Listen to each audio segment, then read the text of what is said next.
Tuesday. 2 weeks ago, biologists working for the Utah Department of Natural Resources were in a helicopter surveying the local bighorn sheep population when they noticed something weird.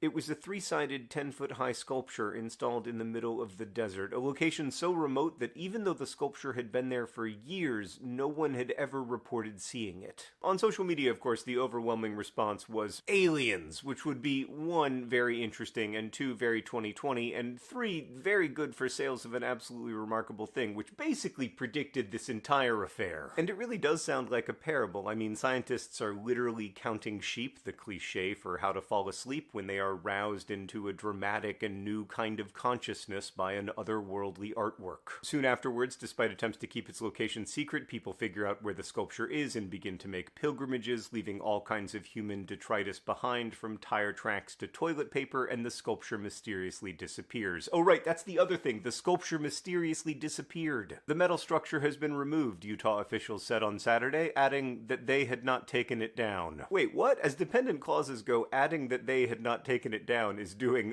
a lot of work. But anyway, it wasn't aliens. Probably. American deserts are actually home to a lot of artworks that respond to or involve stark landscapes. Like there's the famous spiral jetty on the shore of the Great Salt Lake. Near Marfa, Texas, there's the fake Prada store that has become a popular tourist destination. And outside of Wendover, Utah, you can find Nancy Holt's sun tunnels, which, like a lot of my favorite art, cannot really be described or photographed effectively. Sun tunnels frames the landscape and shapes sunlight in so many weird and astonishing ways that, at least when I visited, I felt something of what Rudolf Otto called the mysterium tremendum, that feeling of awe and fear and fascination one experiences when encountering an overwhelming mystery. Like, it's one thing for art to be merely masterful, to depict a scene or an experience so realistically that it's really impressive. Gertrude Stein wrote that when people encounter that kind of art, it excites them a little, but it doesn't really thrill them. And what I'm after is that feeling of thrill, those transitory, enchanted moments when humans experience something commensurate to their capacity for wonder, to borrow a phrase from The Great Gatsby. So who made the Utah monolith? Well, initial speculation focused on John McCracken, who did make very similar sculptures and whose famous New York gallerist did say,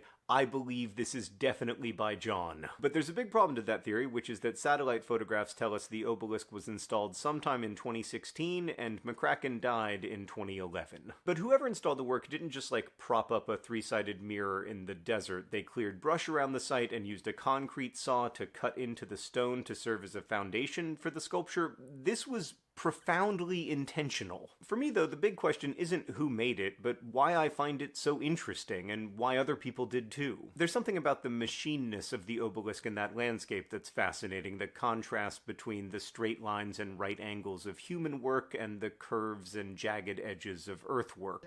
We now know who took the missing monolith. 4 shadowy figures can be seen about to carry away the 12-foot-long monolith in the remote desert in Utah.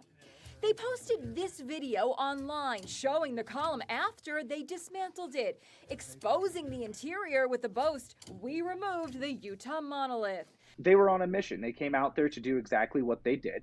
Photographer Ross Bernard says he happened to be at the site when he witnessed the removal. Just hit the ground with one of the loudest thuds I've ever heard. One of the guys had said, "Well, this is why you don't leave trash in the desert," as they started taking it apart. Rivets left over from the takedown. So, who did it? This adventure tour guide Sylvan Christensen is now claiming responsibility. He says he and his buddies removed the column out of concern about the crowds flocking to the site and the potential damage those people were causing to the environment. People arrived by car, by bus, by van, helicopter, planes, trains, motorcycles, and e-bikes, and there isn't even a parking lot, he told Inside Edition in an email. Ross Bernards took the last known photo of the monolith before it was toppled.